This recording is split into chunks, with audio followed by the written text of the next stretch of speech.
Well, good morning. I'm Ranger Tom Ryan, proud to be a park ranger with your Bureau of Land Management here at Red Rock Canyon National Conservation Area with Reading with a Ranger. Today, we're going to read Jackson, the Red Rock Canyon Burro. Written by Laney Mowat and illustrated by Allison Souza. My name is Jackson, and I'm a burro. I was adopted as a young foal and have a wonderful family of humans and fellow animals. I live in Red Rock Canyon, which is in the Mojave Desert. The ranch where I live has lots of visitors each day who stop by to say hello to me on their way to ride horses. My friend Carson is my Mustang neighbor. He was also adopted, and we travel together to teach humans about the wild horses and burros that live across the western United States. My human friends help train us to be gentle around visitors.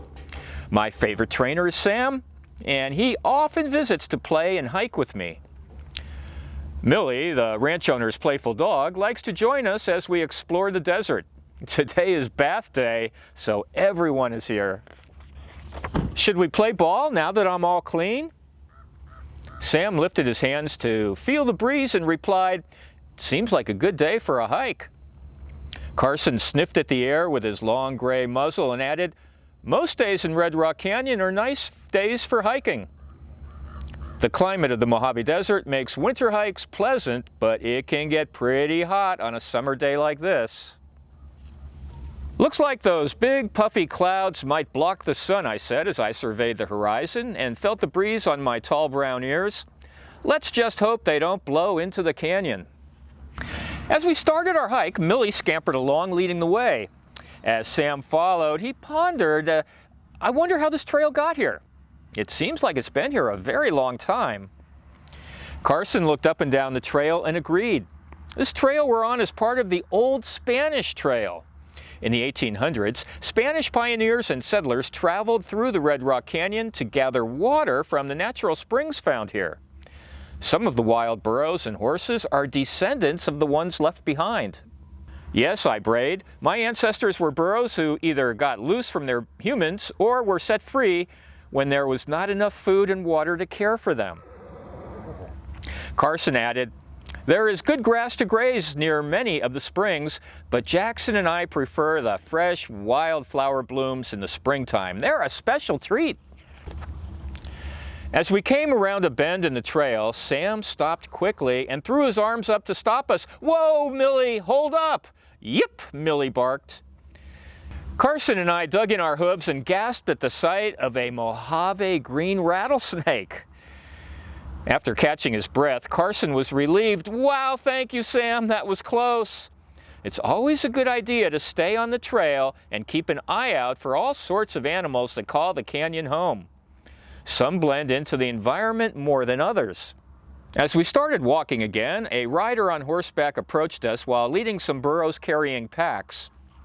Burros carried a lot of things for pioneers, and we still do. "See the special gear they have on their backs?" I asked my friends as the other group walked purposefully along the trail. Carson watched them and added, "Those burros are returning after packing fresh supplies out to a trail repair crew camped in the wilderness. Sometimes they carry supplies for firefighters fighting wildfires in remote areas. Their packs can weigh up to 100 pounds.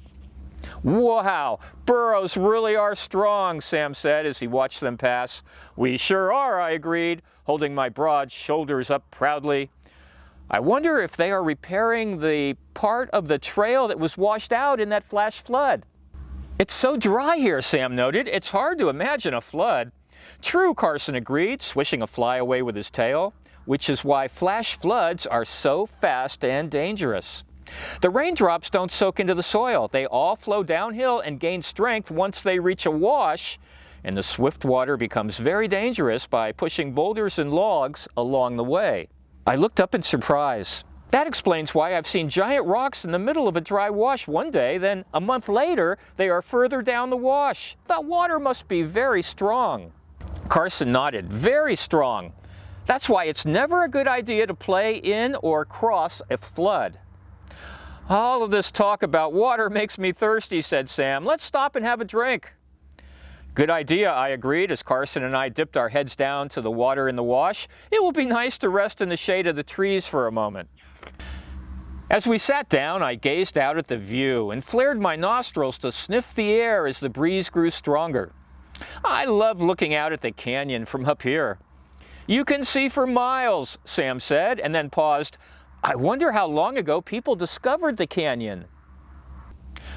Carson looked out across the canyon and answered, humans have lived in the canyon for thousands of years. You can still find traces of them all over the canyon. As we got back on the trail, we saw some signs of the ancient native people who lived in the canyon. The rock symbols are cool to see. I enjoy discovering the different petroglyphs and pictographs when we explore new trails. Carson peered down his long face at the symbols, then across the desert scrub. What you may have noticed was the rocky mounds left from their agave roasting pits. People ate roasted agave? Sam looked skeptical. Well, I guess it's a pretty common plant here, sort of like when we grow vegetables from our garden for dinner. I thought of the carrots Sam sometimes brought for us and heard a low grumble. Yum! Now my tummy is rumbling. Carson looked up to the sky with his big dark eyes and warned us, that's not your tummy. I think it might be thunder. Oh my, Sam hesitated. I didn't see any lightning though.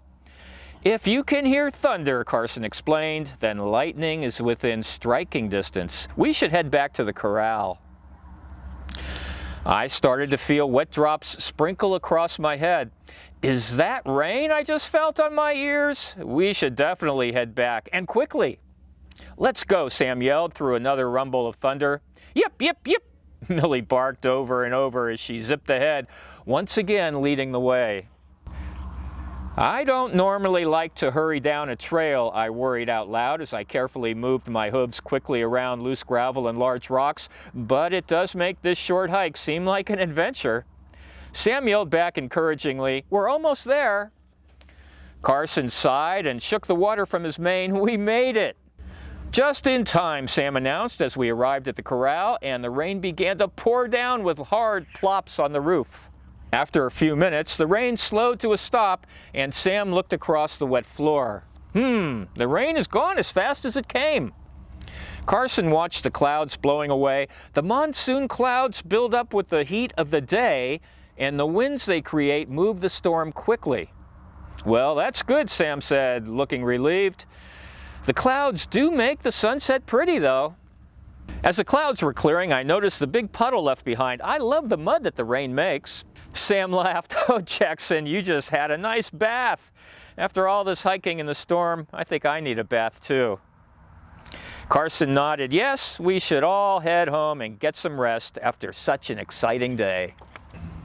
As the sun set over the red and cream sandstone cliffs, I curled up, closed my eyes, and called out, "Good night, Carson." Carson sleepily replied, "Good night, Jackson." The end. Well, thank you for joining us for this reading of Jackson, the Red Rock Canyon Burro. And remember, you can come visit Jackson right across the road and down a ways from the main entrance to Red Rock Canyon National Conservation Area. Jackson's always happy to see you, and we're always happy to see you at Red Rock Canyon as well. Thank you.